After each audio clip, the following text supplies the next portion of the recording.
Hello everyone. दोस्तों, जैसा कि आप जानते हैं कि उत्तराखंड का जो नोटिफिकेशन है 31 दिसंबर को आया था और बहुत ही फास्ट सिस्टम चल रहा है। एग्जामिनेशन डेट जो है 13 मार्च अनाउंस कर दी गई है। जब हम बात करते हैं जुडिशियल एग्जामिनेशन प्रिपरेशन की, एक प्लान्ड वे से चलना और एक अनप्लान्ड वे से चलना, दोनों में बहुत अंतर है। तो हम अभी प्लानिंग करने वाले हैं कि अगर हम उत्तराखंड जुडिशियल एग्जामिनेशन 2022 में अपीयर होना चाहते हैं, हमें किन किन चीज़ों का ध्यान रखना है। मतलब हमें ओवरऑल एक एनालिसिस मालूम होना चाहिए कि कितने मार्क्स का क्या पर्टिकुलर पार्ट आता है। हम जान लेते हैं। देखिए, प्रिलिमिनरी एग्जामिनेशन जो है इसमें टोटल नंबर ऑफ क्वेश्चंस होंगे 200, जिसमें से डिवीजन क्या है, 50 होगा जीके का पार्ट, 150 होगा लॉ का पार्ट। मार्क्स जो होंगे 200, टाइम ड्यूरेशन 3 घंटे मिलेगी आपको एग्जामिनेशन के लिए। क्या नेगेटिव मार्किंग है या नहीं है, किस टाइप के क्वेश्चंस पुट किए जाते हैं, हम इस पर्टिकुलर वीडियो में कवर करेंगे। आगे बढ़ते हैं। बिफोर प्रोसीडिंग दोस्तों, आपको बताना चाहेंगे कि स्टडीज की ओर से अगर आप स्टडीज का ऐप डाउनलोड करते हैं, आपको डिफरेंट चीजें जैसे कि test series, recorded lectures, live classes, सब कुछ मिलता है। तो अगर आपने अभी तक ऐप डाउनलोड नहीं किया, डिस्क्रिप्शन बॉक्स में लिंक दिया हुआ है, और आप टेलीग्राम चैनल भी ज्वाइन कर लीजिए ताकि आपको डिफरेंट काइंड की इंफॉर्मेशन मिल पाए। उत्तराखंड जुडिशरी के रिगार्डिंग टेस्ट सीरीज का जो प्लान है 5 फेब से स्टार्ट होने वाली है। स्केड्यूल पोस्ट कर दिया गया है, आप ऐप पे चेक कर सकते हैं। अगर आप प्रैक्टिस करना चाहते हैं कि आपका स्कोर कार्ड क्या है, कितना स्कोर आता है, टाइप ऑफ क्वेश्चंस क्या क्या कवर किए जाते हैं, अपना स्कोर कार्ड जरूर चेक कीजिए इस टेस्ट सीरीज के जरिए। चलिए स्टार्ट करते हैं। जैसा कि हमने बताया कि 200 क्वेश्चंस होंगे, 50 होंगे जनरल नॉलेज के जिसमें डिफरेंट कंपोनेंट्स कवर्ड हैं, 150 क्वेश्चंस होंगे लॉ वाले एरिया में से।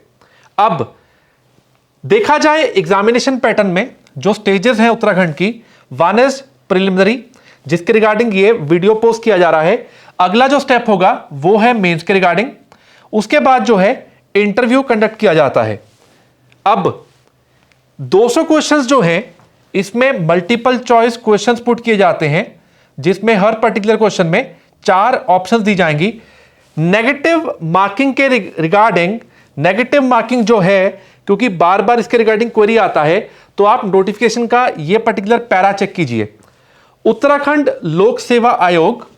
और आप ध्यान से यहां पे देखिए, उस प्रश्न के लिए मतलब जो भी आपका गलत होगा, दिए जाने वाले अंकों का 1/4 दंड के रूप में काटा जाएगा।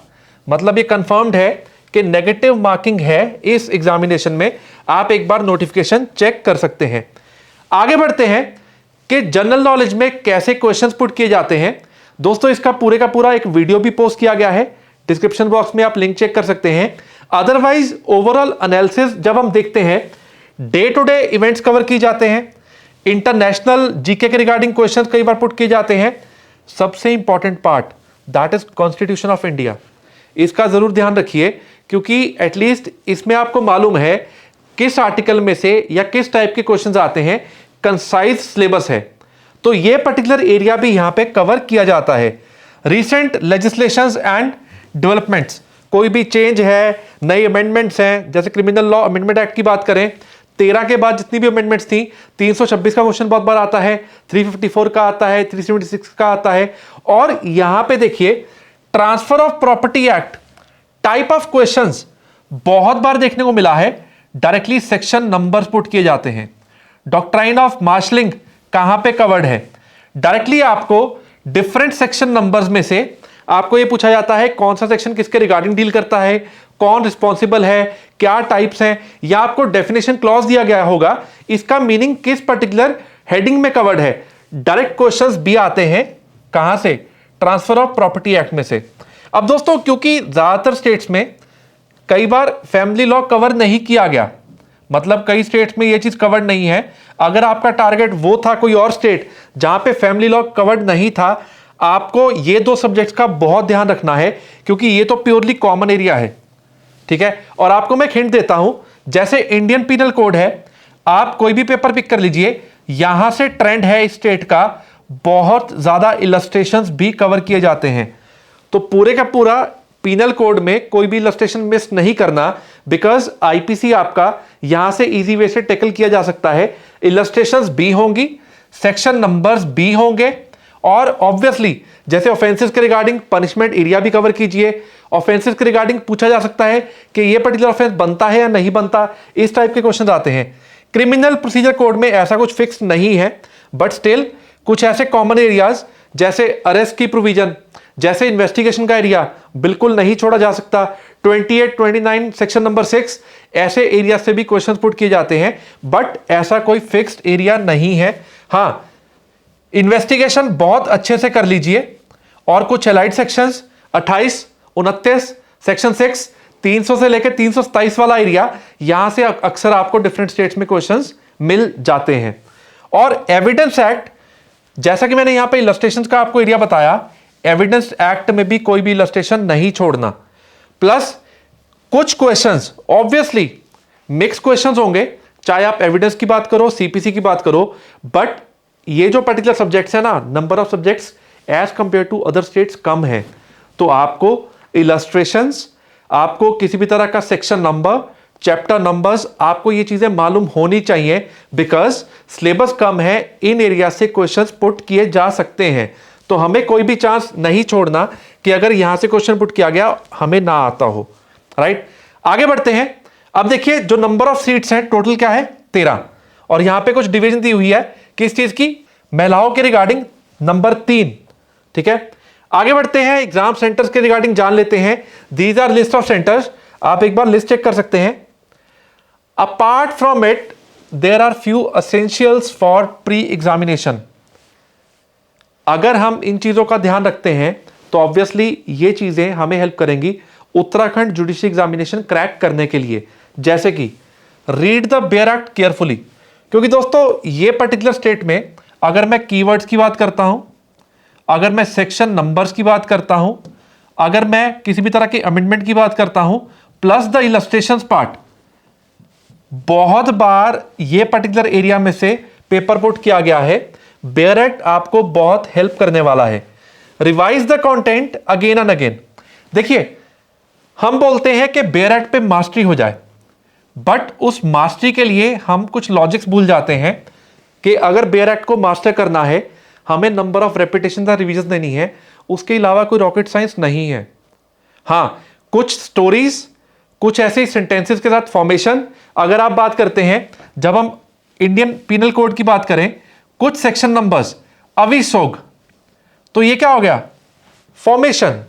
ठीक है, अगर हम इनको बाइफरकेट करें, एनिमल, वेसल, ईयर, ठीक है, section, oath, good faith, harbour, तो ये क्या हो गया, ये स्टाइल है पढ़ने का। अगर एविडेंस एक्ट की बात करो, ओकीजो, ये कोड वर्ड है, occasion, cause, effect, state of things, opportunity. अगर एविडेंस के पूरे चैप्टर्स की बात करो, प्रोफेसर ओम दे बीवी इज स्मार्ट, हो गए पूरे के पूरे चैप्टर्स याद, डिकोड आप कर लेना, आपको एकदम से समझ आ जाएगा। तो ये क्या चीजें हैं, ये हमें एग्जामिनेशन क्रैक करने में हेल्प करती हैं, क्योंकि जब कोई स्टूडेंट बैठ के एग्जामिनेशन हॉल में ये सोचता है उस सेक्शन नंबर में क्या था, बट सिर्फ एक कहानी, पूरे का पूरा सेक्शन आपने एनालाइज कर लिया कि इस सेक्शन में ये कंपोनेंट्स कवर्ड हैं। Sections and even chapter numbers will help. दोस्तों कई बार क्या होता है, क्योंकि इस स्टेट में नंबर ऑफ सब्जेक्ट्स कम है, तो आपको कई ज्यादा जो क्वेश्चंस होंगे, आपको सेक्शन नंबर भी पुट किया जा सकता है, चैप्टर नंबर भी पुट किया जा सकता है। तो ट्राई कीजिए जो इंपॉर्टेंट प्रोविजंस हैं एटलीस्ट उनको आप अच्छे से ग्रैब कर लीजिए, याद कर लीजिए, आप उसको बाय हार्ट लर्न करेंगे, ताकि अगर ऐसा कोई भी क्वेश्चन आता है गलत नहीं होना चाहिए। Practice questions to know your score card, यह भी एक जरूरी पार्ट है। यह वही चीज है, हम एक तरह की रेस में कंपीट करने जा रहे हैं, but at least break your own records. उसमें क्या होता है, अगर इस बार मैं कोई भी क्वेश्चंस अटेम्प्ट करता हूं 100 में से मेरे 70 ठीक हैं, टारगेट अगले टेस्ट में 100 में से 75 ठीक हो।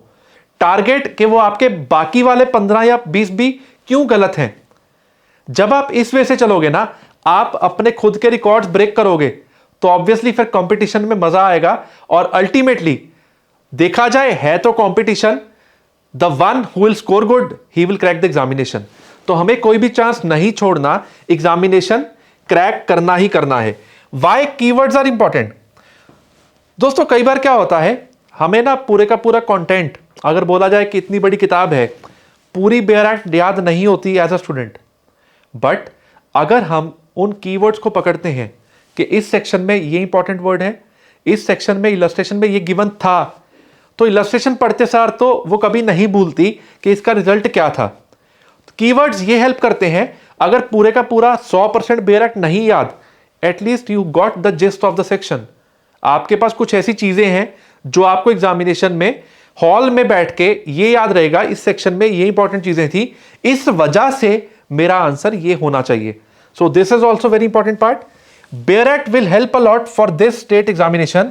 रीजन बीइंग, कीवर्ड से क्वेश्चन पुट किए जाते हैं, सेक्शन नंबर्स आते हैं, सेक्शंस के रिगार्डिंग क्वेश्चन पुट किए जाते हैं, इलस्ट्रेशंस कवर की जाती हैं। Mark the wrong questions as in, मतलब जो आपके जितने भी पहले क्वेश्चन गलत हुए ना, जैसा कि हमने बोला कि आप स्कोर कार्ड अपना चेक कीजिए, ठीक है, उसमें क्या होता है, अपने गलतियों को पकड़िए। सिर्फ ये एनालाइज नहीं करना कि मेरे 70 ठीक हुए, बट याद रखिए आपके 30 क्वेश्चंस गलत भी हुए। उन 30 में लॉजिक क्या था, गलत क्यों हुआ, अगर वो एग्जामिनेशन में आ जाता है तो वो गलती रिपीट नहीं होनी चाहिए।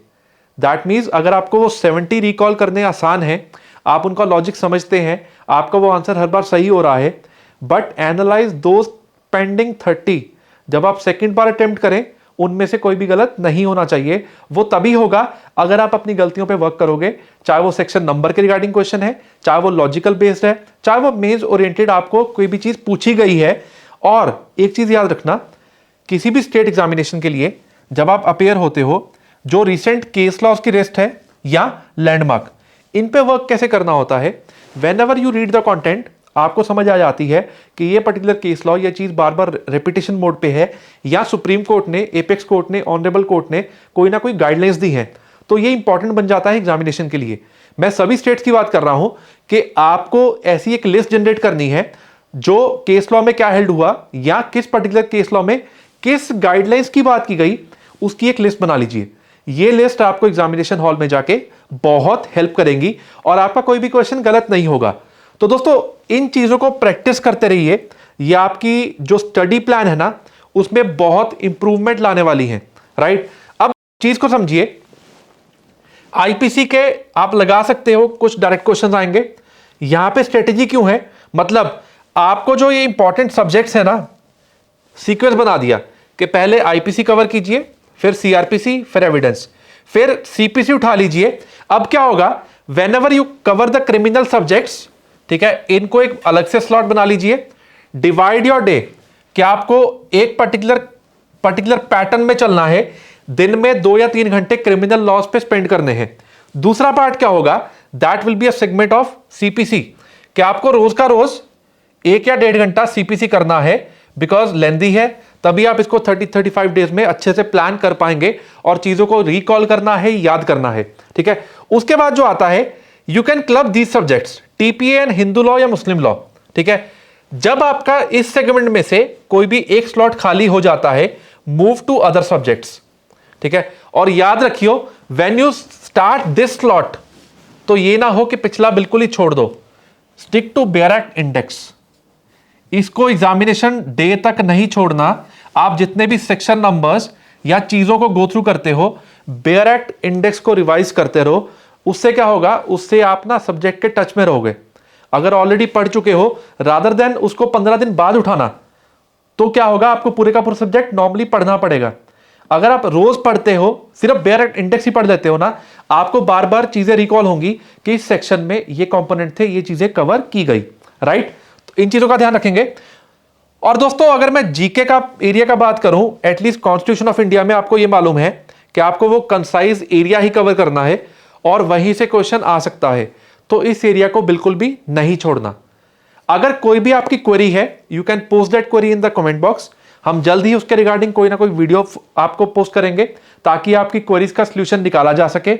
और दोस्तों, फिर से रिपीट करना चाहता हूं, उत्तराखंड के regarding when we talk about the score card, मतलब हमारा स्कोर कितना है, हमें अपनी इंप्रूवमेंट देखनी है ज्यादा से ज्यादा, क्योंकि अब क्या है, अब आपके पास टाइम थोड़ा कम है, फेब का मंथ है। व्हाट यू डू इज 2 या 3 दिन या 4 दिन, ऑब्वियसली सुनने में यह लगेगा कि 4 दिन में या 3 दिन में आईपीसी कैसे होगा, बट अब तो हमारे पास एक स्पेसिफिक डेट है, 13 मार्च का एग्जामिनेशन है, हमें वो चीजें कवर करनी पड़ेंगी। तो सब्जेक्ट कवर कीजिए, प्रैक्टिस पेपर कीजिए, फिर से सब्जेक्ट कवर कीजिए, प्रैक्टिस पेपर कीजिए, plus keep on reading the index. उससे आपको 15 दिन बाद या 20 दिन बाद सब्जेक्ट नया नहीं लगेगा, you will be in touch with the subject. अगर आपका कोई भी क्वेरी है आप कमेंट बॉक्स में पुट कर दीजिए। अगर आप अभी फर्स्ट टाइम व्यूअर है इस चैनल पे, चैनल को सब्सक्राइब कर लीजिए, ऐसे और वीडियोस आपको मिलते रहेंगे। बेल आइकन क्लिक करना ना भूलें ताकि जब भी नया वीडियो पोस्ट किया जाएगा आप तक वो जल्द से जल्द पहुंच पाए।